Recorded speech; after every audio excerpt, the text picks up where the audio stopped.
Y'all know what's going on. It's time for another episode of Doing Time with Joe. I'm your host, Joe Baker. Look here, the pressure to conform to the ways of prison are enormous. Most people have no idea how difficult it can be to do the right thing in here. Believe it or not, most people in prison want to do their time as peacefully as they can, but they're not allowed to. If it's not the other inmates expecting you to act a certain way, it's the administration expecting you to tell what's going on in here. It's enough to make a person just give up and throw their hands up and pick a side. Whichever side they pick, it's going to be trouble for them. It's almost like picking the lesser of two evils. This story is about a young man that found himself in a bad situation.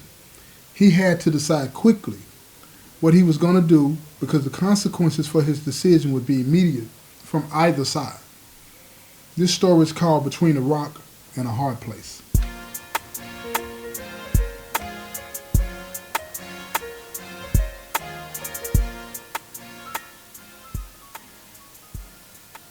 Look here, y'all. This story is about this young man that worked in this thing, what we call intake. And intake is an area where inmates are processed into that particular prison, and then after, for whatever reason, some of them will be medical, some of them are going to be permanent residents at that facility, some of them are just here to go to court, whatever the case may be, right? And then other facilities that have intake facilities, they'll process the inmates and then they'll send them out to whatever prison that they're going to be doing their time. Intakes have different missions depending on what's going on, right? But this particular guy, he worked in an intake facility to where the guys would have to go to the hospital, see the doctor, go to court and stuff like that, right? And a lot of times these guys that were coming in to see the doctor or go to court, they will have drugs with them, other kind of contraband and stuff like that, that they would swap around with the guys from other prisons, because before they would even come here, they have a way to coordinate and say, look, I'm going to such and such facility on this date. You meet me there, and then I'll give you A, B, and C, and you give me my money, so on and so forth. That's how they move, you know what I'm saying, some of the stuff that they move around the state, okay? Now, here's the thing. At these facilities, these intake facilities, they're locked down. They're not able to come out unless they're going out for a shower or something like that. Other than that, they're locked down 23-1. They get wrecked and they get to take a shower. So it's no movement. So they have to rely on things being moved throughout the pod by the workers that work in that area. And that's what this young man was doing. He was a worker in that area. And the pressure on him was enormous. They wanted him to move all kinds of things from one cell to the other without any concern for his well-being or what could happen to him. They were only concerned with doing what they wanted to do. And because he had on the same color as them, they expected him to fall in line. Simple as that. For no other reason other than what he wore. They expected him to see the world the way they saw it and to be in a position of help as he was.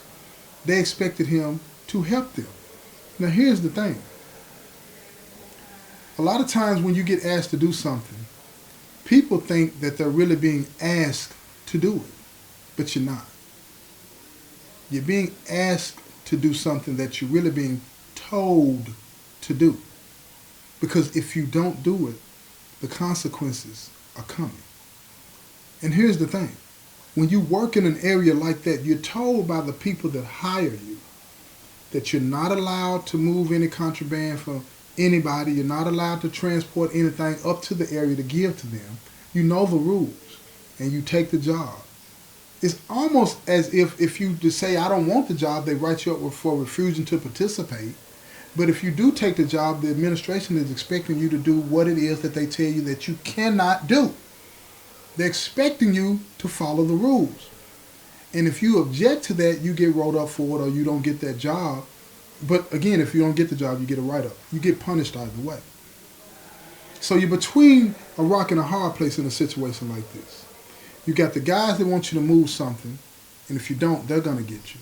You got the administration that's telling you that you can't move anything and you can't refuse the job, without getting written up. So you're stuck in that position. What do you do? What do you do? Well, this young man, he had that dilemma put forth, and he had to make a decision very, very fast on what he was going to do. Because here's what happened. You had some gang members that come through, right? And it's usually always gang members. You had some gang members that come through, and they had some drugs.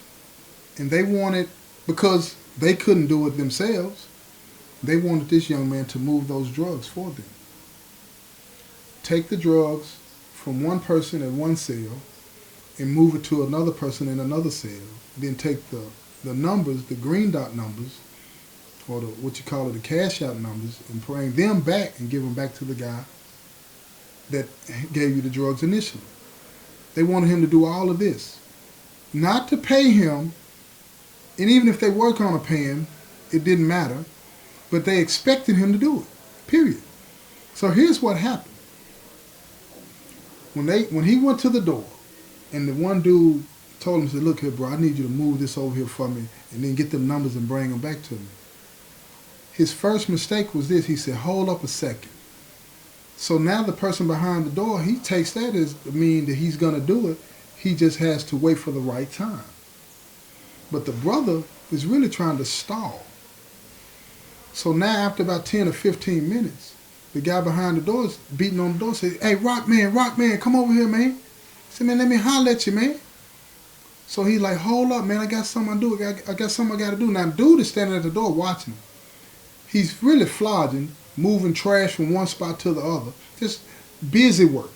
So he doesn't have to go back up there. Or he's throwing his hand up and saying, hold on, man, I can't come up there. The officer's watching. Now, this isn't it. Whatever excuse he has to put forth to not go back over, because he knows that he doesn't really want to do this.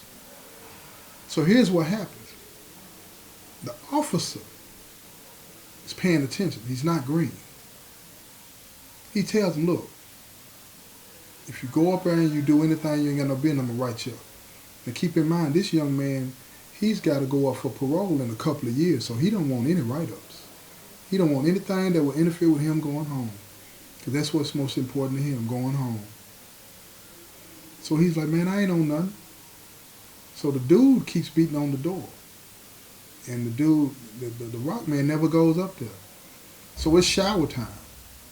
So at shower time, they make all the rock men go into another room, shut the door, while they bring out the guys that they got to escort to the shower. So when they bring out the dude that was trying to get the dope to the rock man, they walk him past the room where the rock men are. And he tells dude, in front of the police, man, I'm going to beat you. So either going to be me or one of my brothers, but I'm going to beat you, man, for lying to me. So he's standing there. He doesn't say anything because he's afraid to say anything in front of the officer. But more importantly, he doesn't say anything because now he's spooked. This dude just threatened his life because he did not come back up there to move those drugs for him. Because he took, when dude said, hold up a second, he took that as a yes. And now his life is in danger. So what do you do? What would you do? What would you do? Would you go back up there when he gets out of the shower, get the drugs and move? Or would you do nothing? And if you go back up there to move the drugs, then the officers catch you, then you hit. And if you go back up there and move the drugs and you do happen to be able to get it from A to B and move it and take the numbers back, now you're going to be caught in a situation where they're going to expect you to do it again and again and again. What do you do? None of this is to your benefit. Now, he's supposed to turn that information in, but these are gang members. They can touch you at any prison that you are going to go to, even at the one that you're at. You don't know who they know, and you don't know how vengeful they can be. So at the end of the day, this is what happened. When the dude gets out of the shower, the rock man goes up to the cell, because now they've changed shifts and it's a different officer in there. He goes back up to the cell. He said, look, man, I can't do that. They catch me moving that, you know what I'm saying, I'm going to get rolled up and I ain't going to be able to make parole. So dude told me and said, fuck your parole. I need you to move this and you going to move it. So when they bring these trays around, I'm going to put this on the tray, When they come back and pick up the trash, you get it and you take it over there, or my homies is going to deal with you. As simple as that. So now he's spooked. He's got a choice to make. Do I put my family, my friends, all of them before this, do the right thing, go tell what's going on so I can go home? But if I go tell what's going on to the administration, they're going to have to come in here, go in this cell, shake it down, get the drugs, and then they're going to write them up, and then it's going to be understood that I told it.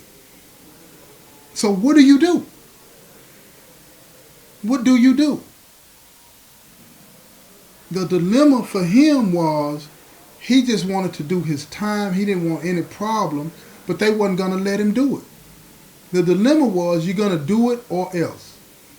If he deals with it the way the administration wants him to deal with it, he gets labeled a rat. He can't go anywhere.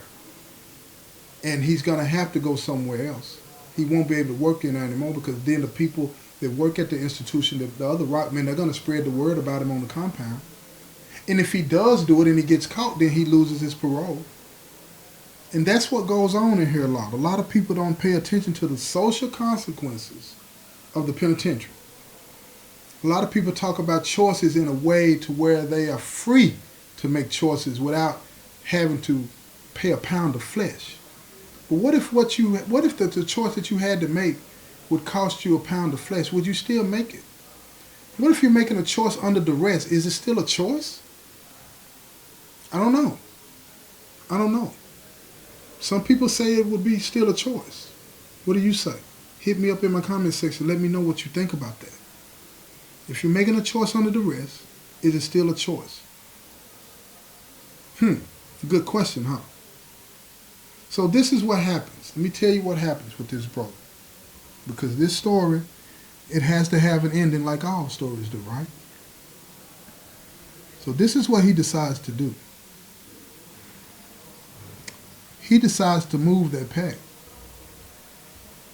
And when he moves the pack, he takes it over there to the guy. Right? And the guy gives him some numbers. But what he didn't pay attention to was this. Once you involve yourself in a situation like that, you're responsible for that pack.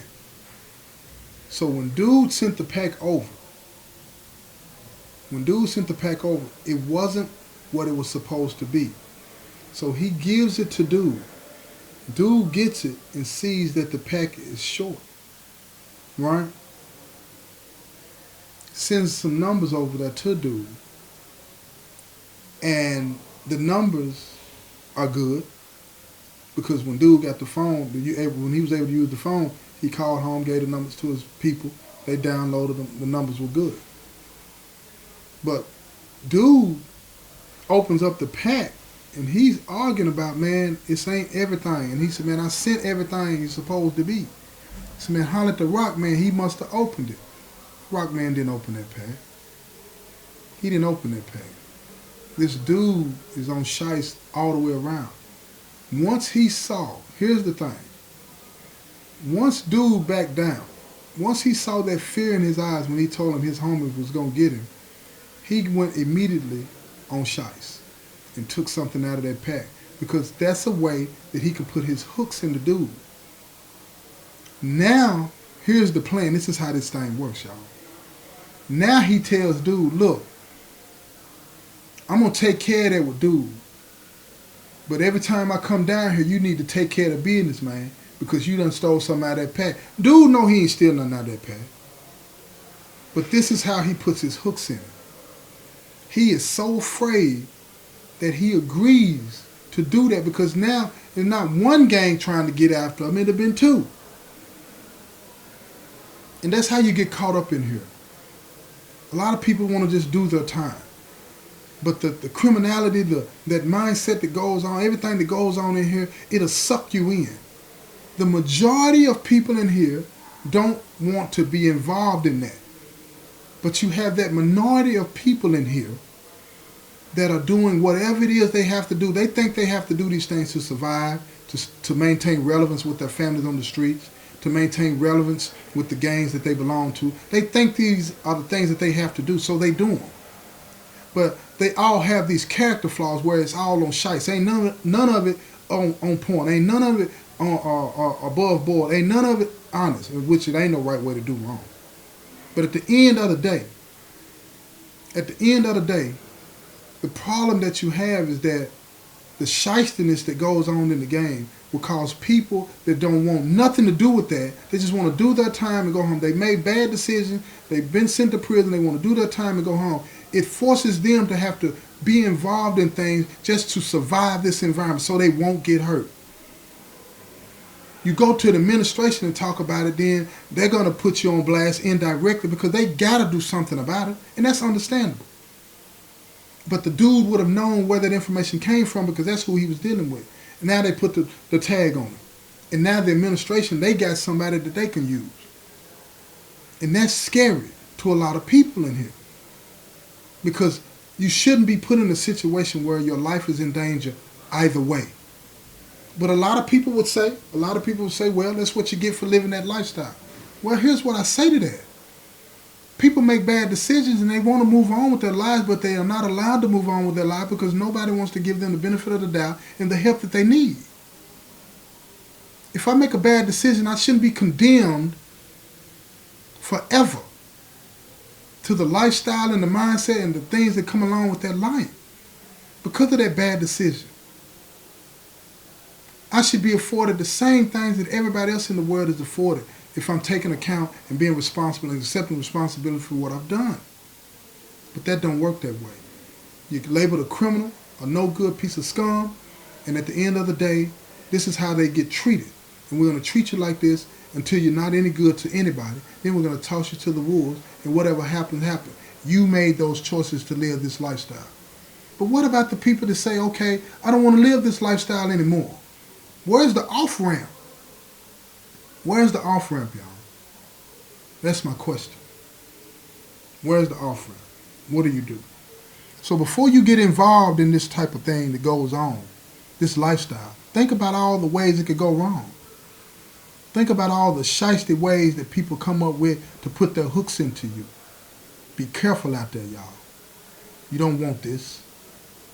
You don't want this. This has been another episode of Doing Time with Joe. I'm your host, Joe Baker, and I say peace, y'all.